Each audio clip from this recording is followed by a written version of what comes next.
Բարի լույս ու բարի շաբաթօր, սիրելի հեռուստադիտող, մենք կրկին եկանք ձեր հանգստյան առավոտները մի փոքր ընդմիջելու եւ առաջարկելու, որ առավոտյան մեկ բաժակ սուրճը խմենք միասին։ Սուրճը խմեք եւ պատրաստվեք, որ առաջիկայում էլ ապրիլի 18-ից 20-ը հնարավորություն կունենաք հենց Երևանի սրտում մեկ բաժակ գինի վայելելու։ Զատիկ գինու փառատոն 2025-ի շրջանակում ահա այդպիսի հնարավորություն կունենաք եւ ոչ միայն։ Առաջարկում եմ փառատոնի մանրամասները քննարկենք Հայաստանի գինիներ հասարակական կազմակերպության տնօրեն Լիլիթ Գրիգորյանի հետ։ Բարի լույս, Լիլիթ։ Բարի լույս, շնորհակալություն հրավերի համար։ Շնորհակալ եմ, որ մեր տաղավարում եք եւ սկսենք, քանի որ փառատոնն արդեն 4-րդ տարին է, որ կազմակերպում եք, եկեք ներկայացնենք այս տարի ինչով է առանձնանում հատկապես եւ ինչ ծրագիր է նախատեսված։ Այո, Զատիկ գինու փառատոնը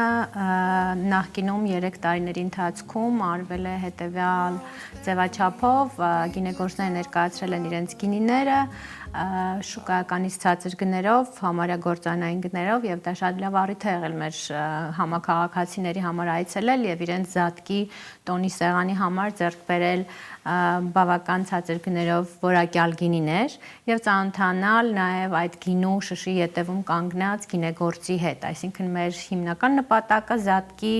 նաեւ որ կարողանանք պահանջ ձևավորել սպառողի մոտ որակյալ գինու։ Հրաշալի։ Գիտեմ, որ բազմաբովանդակ ծրագիր է նախատեսված եւ ունենք գինի համտեսելու այդ հատվածը, ծանոթանալու, ինչպես նշեցի, գինեգործների աշխատանքներին, ինչպես նաեւ լինելու է Զատկի տոնավաճառ, առաջարկում եմ մանրամասն հերթով ներկայացնենք։ Շատ բարի։ Այս տարի չնշեցի, որ ինչով է տարբերվում, հա, ձևաչափը մի փոքր փոխել ենք, ավելացրել ենք երկրորդ օրվանից, նաև բաժակով գինու վաճառք, սա արել ենք սպառողի կողմից, այցելուների կողմից պահանջարկի արդյունքում, քանի որ մինչ գնելը շշով շատերը նաև փոքր գինեգործների հետ ծանոթ չէին, որոնք շատ որակյալ գինիներ են արտադրում, եւ տալիս ենք այս տարի հնարավորություն երկրորդ օրվանից սկսած փառատոնի եւ նաեւ հաջորդ ամբողջ օրը այցելելու եւ բաժակով փորձելու համտեսելու արտադրողների գինիները։ Նաեւ ունենալու ենք արտադրված է Հայաստանում հատված, զոնա, հա, փառատոնի ընթացքում, որտեղ ներկայանալու են շատ յուրահատուկ արտադրանք ներկայացնող հայ տարբեր արտիստներ, մշակույթի գործիչներ, նաև ձեռագործ աշխատանքներ, այսինքն մի հարթակ ենք ստեղծում, որտեղ մշակութասեր հանրությունը հանդիպելու է մշակույթի ներկայացուցիչների հետ։ Եվ որպեսզի նաև համադրվեն, հա, Զատկի տոնի հետ կապված իր ամբողջ գաղափարախոսության ներքո համադրվող բոլոր իդեաները, մտքերը եւ նաեւ արտադրանքը հայ արտադրողի նպատակը սա է։ Զատկի տոնավաճառում փաստորեն լինելու են ամենատարբեր հետաքրքիր վաճառքում ցուցադրված իրերը, որոնք մարդիկ կարող են ուսումնասիրել եւ ձեռք բերել, եկեք նշենք մի փոքր ինչ կարող են այդտեղ տեսնել։ Այո, կարող են եւ նվերներ ձեռք բերել եւ իրենց տոնի, սեղանի համար համապատասխան ձևավորումներ ունենալ եւ նաեւ տեղում ունենալու են արվեստի հատված, մեր գործընկերն է ներկայացնելու, որտեղ որ այցելուները կարողանալու են գինով նկարչություն իրականացնել նաև այդտեղ նաև երեխաները կարող են գալ։ Այո, նաև մեծերը եւ փոքրերը, այսինքն հետաքրքիր հավաքածուներ են իրենց ձեռքով պատրաստելու, որը կարող են նաև իրենց Զատկի սեղանին որպես ձևավորում օգտագործել։ Իսկ երեխաների համար ընդհանրապես ֆանտաստիկ անկյուն ունենք, որի համար շատ են երեխաները այդ հատվածը շատ են սիրում, մենք հավկիթներ ենք դնում, խաշած արդեն, եւ այդ սննդային մարկերներով, ֆլոմաստերներով իրենք հետաքրքիր զարդա նախշում են այդ հավկիթները, իսկ ավարտին փառատոնի զամբյուղներով բաժանում ենք այցելուներին, որպեսզի այդ ավանդույթը մեր, հա, հավկիթ կռվացնելու նաև իրականացնենք, այսինքն ամբողջ բոլոր բաղադրիչները Զատկի հետ կապված փառատոնի ներսում փորձել ենք իրագործել։ Եվ քանի որ Զատիկն էլ հենց ապրիլի 20-ին է, փաստորեն մարդիկ հնարավորություն կունենան Զատկի նախօրեին 2 օր շարունակ այցելել, անհրաժեշտ գուցե գնումները կատարել եւ արդեն նաեւ Զատկի տոնին հենց կարող են այցելել ու միասին վայելել տոնը։ Այո, հիմնական նպատակը նաեւ քաղաքին տոն պարգևելն էր։ Չնայած որ մենք հասարակական կազմակերպություն ենք եւ ամենևին փառատոնը չենք անում կոմերցիոն նպատակներ, շատ դիտական նպատակներով, այլ իսկապես ուզում ենք մեր կողմից ունենալ ներդրում, որպեսզի քաղաքը եւս մի տոն ունենա։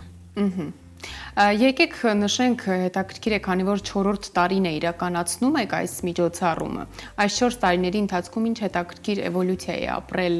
այս տոնը, կարելի է ասել, եւ ինչ հետաքրքիր արձագանքներ եք նաեւ ստացել, որոնք որ հենց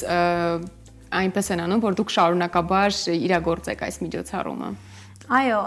շատ պարտադրող է իրականում, այսինքն եթե չլիներ այդ պահանջարկը, նաև որոշակի պահանջարկը, միգուցե եւ մենք չշարունակենք, որովհետեւ ինքներդ եք հասկանում, որ դա բավական լուրջ ներդրում է ֆինանսական նաև պահանջում, բայց քանի որ քաղաքացիները շատ հետաքրքիր արձագանքներ են տալիս, մեր սոցիալական էջերին են գրում, արդեն պահանջատիրական շատ ժամանակ արձագանքներ ենք լսում, որոշել ենք, որ ինքը անպայման նաև փառատոնը հեղինակային ՀԿ-ի հենց հասարակական կազմակերպության փառատոնն է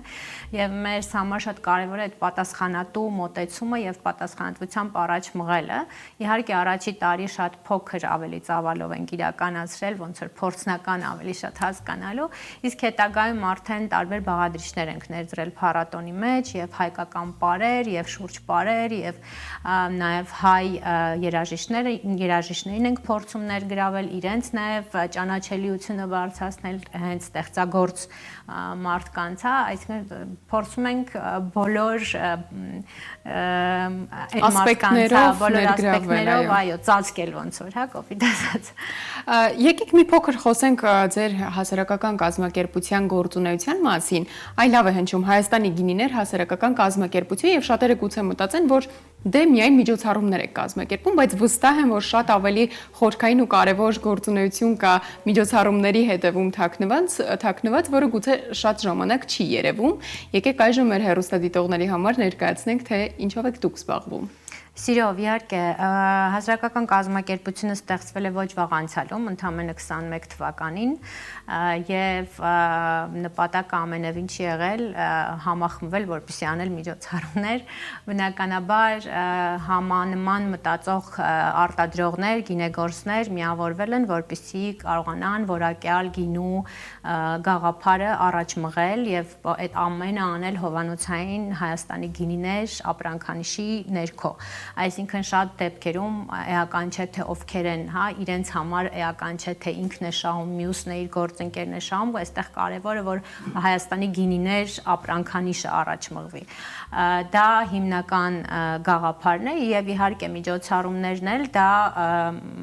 ինչպես ասացի, մեր սոցիալական ներդրումն ենք համարում, նաեւ ներքին սպառումը ավելացնելու համար, նաեւ որոշակիորեն ներքին սպառողին կրթելու համար, որովհետեւ մեր այս բազմազանության մեջ հայկական գինիների շատ հաճախ նաև դժվար է կողմնորոշվելը, հա, եւ մենք նաև ունենք ահռելի հետաքրքիր ժառանգություն խաղողների մասով, որը եւս պետք է ներկայացնել։ Խաղողի տեղածին սորտերի մասով, շատ երկրներ չունեն իրենց տեղածին սորտերը, հայտնի գինեգործական երկրներ, իսկ մենք 400-ից ավել տեղածին սորտ ունենք, որը որ էլի շատ կարեւոր է եւ դա մեր հպարտությունն է, ժառանգությունն է, որ պետք է բոլոր քաղաքացիները թերևս իմանան։ Այսինքն միջոցառումը դա ինչ որ մի միջոց է, որպեսզի կարողանենք այո, ամբողջ այդ յետևում կանգնած տեղեկությունը փոխանցելու։ Այս տարվա կտրվածքով հասցրել եք արդեն այլ կարևոր իրադարձություններ, միջոցառումներ կազմակերպել, որոնց մասին եւս կցանկանաք խոսել եւ գուցե կան կայանալիք միջոցառումներ։ Մենք պարբերաբար հանդիպում, հիմնական բաղադրիչը նա է, որ պարբերաբար հասարակական կազմակերպության անդամները կարողանան իրար հետ հանդիպել, ունենալ նաև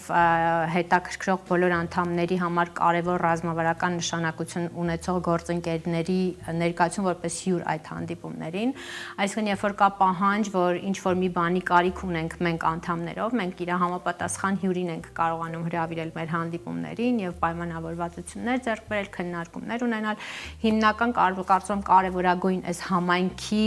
միանման իրար հետ միահամուռ աշխատանքն է, որ մենք շատ պարբերական համարյա ամիսը մի անգամ իրականացնում ենք եւ այդ Եկեք հասկանանք ովքեր են կազմում այդ համայնքի անդամները, գինեգործներն են։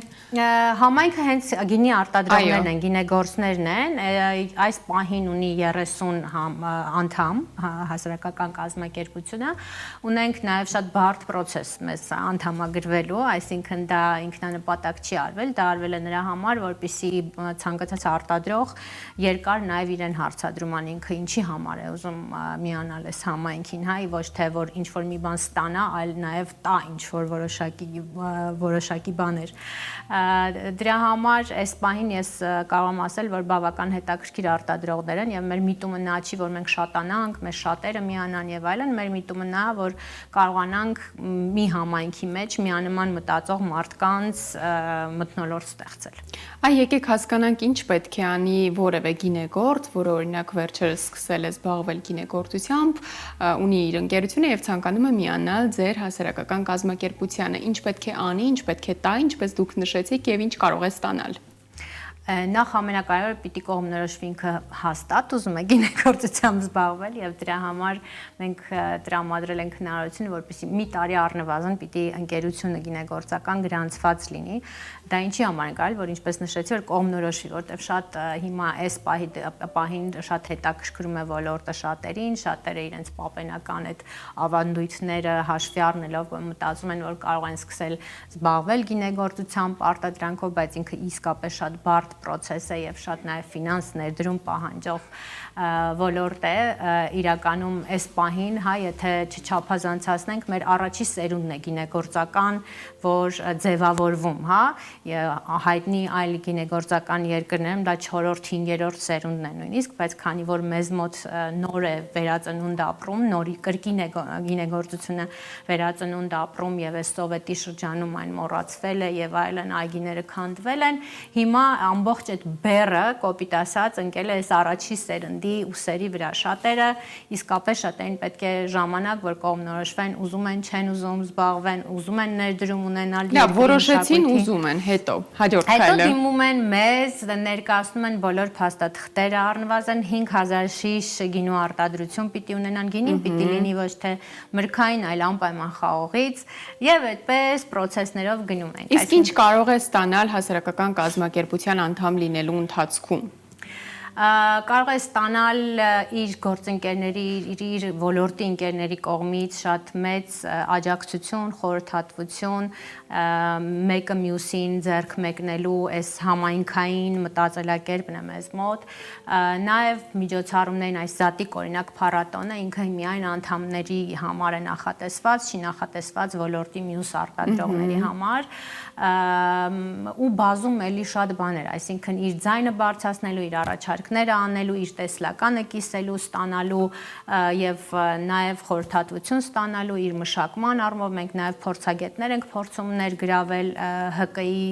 համար, որպեսզի նրանք էլ օրինակ մոլեկուլային կենսաբանության ինստիտուտի հետ ունենք հուշագիր, մի շարք այլ մասնագիտական կառույցների հետ ունենք հուշագիր, նպատակը նա է, որ կարողանանք այս խորհրդատվական ամբողջ համայնքը ապահովել մեր անդամների համար։ Այսինքն դա հրաշալի հնարավորություն է իսկապես այդ համայնքը ստեղծելու, որովհետև կտրված չեն լինում այդպես միմյանցից գինեգործները, միմյանց գուցե կարծիք, խորհուրդ, կարևոր թեմաներով զրույցներ, հանդիպումներ, որը որ եւս կարևոր է այս շրջանում։ Այո, իհարկե, ինչպես նշեցի, քանի որ շատ մեծ պատմություն ունենք փորձարկումների,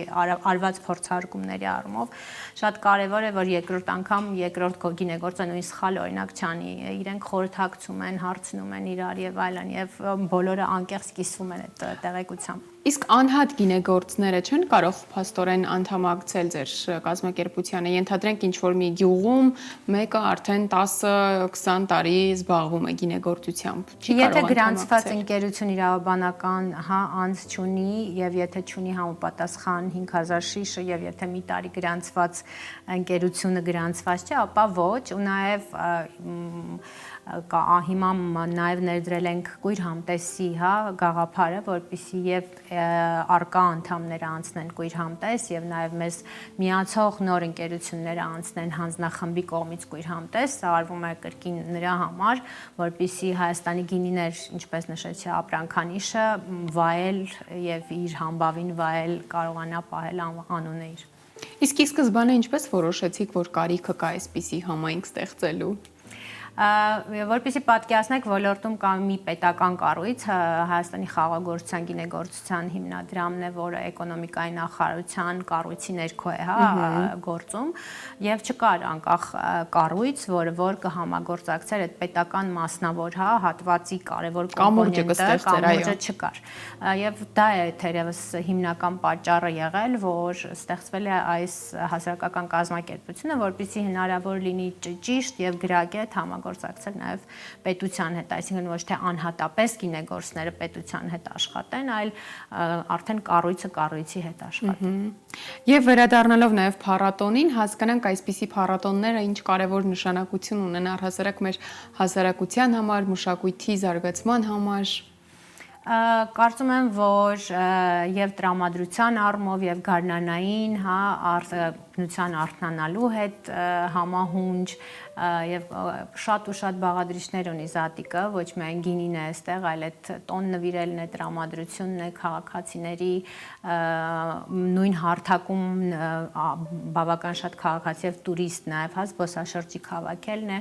նաեւ այստեղ B2B եթե առանձնացնենք համագործակցությունն է, մենք աշխատում ենք զբոսաշրջային ընկերությունների հետ, այո, զբոսաշրջային ընկերությունների հետ, տարբեր փորձագետների հետ, տարբեր ընկերությունների հետ, այսինքն հետաքրքիր ինքը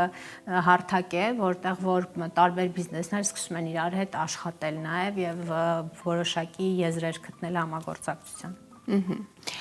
Եվ նաև կարող ենք, եթե կա աջակիցներ, որոնց միջոցով եւ որոնց հետ իրականացնում եք այս միջոցառումը, կարող եք կարծում եմ նշել նաև նրանց։ Այո, շնորհակալություն իհարկե հարցի համար, իսկապես գրեթե անհնար կլիներ առանց մեր աջակիցների որոշակիորեն առաջ մղել մեր պլանները, նաև մտահղացումները։ Մենք ունենք մշտական գործընկեր, ով որ առաջին օրվանից ՀԿ-ի ստեղծման եղել է մեր կողքին, դա GIZ գերմանական համագործակցության ընկերությունն է, որը որ հավատացել ու պարբերաբար աջակցել է մեր կազմակերպությանը եւ Զատիկ փառատոնն էլ բացառություն չէ։ Շնորհակալություն իհարկե իրենց, շնորհակալություն նաև մեր Հովանավոր Farm Credit ֆինանսավարկային կազմակերպությանը այս տարի առաջի անգամ են մեզ միանում, հուսանք որ նաև շարունակական մեր համագործակցությունը կլինի, նաև Պրակատ Կետեմին, որը որ միջոցառումների համար կահավորանք եւ տարբեր ծառայություններ է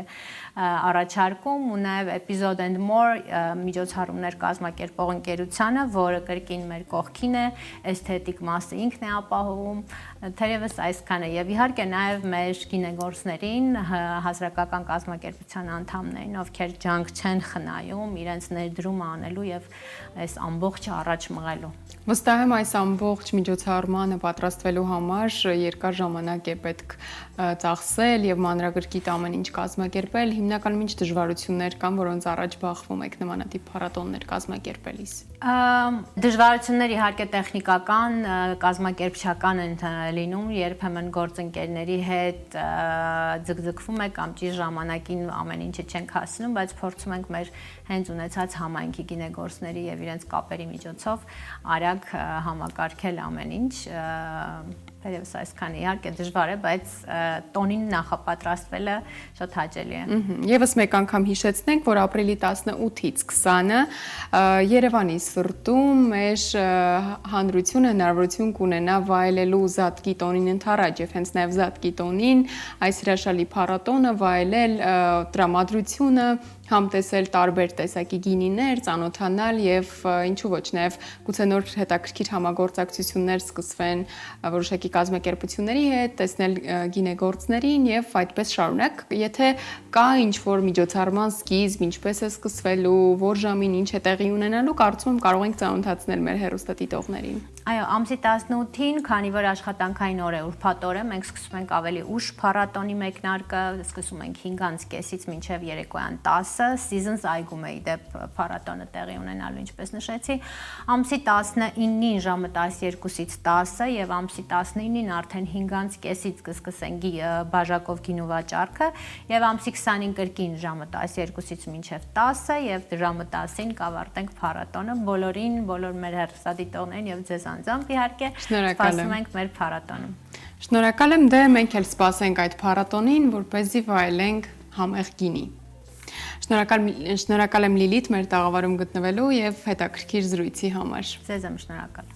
Սիրելի հեռուստադիտող, այս պահին մեր զրույցն ընդմիջենք եւ միանանք մեր գործընկերոջ Աշոտ Սարգսյանին լսելու եւ վայելելու արցախյան քաղցր ու հետաքրքիր զրույցները։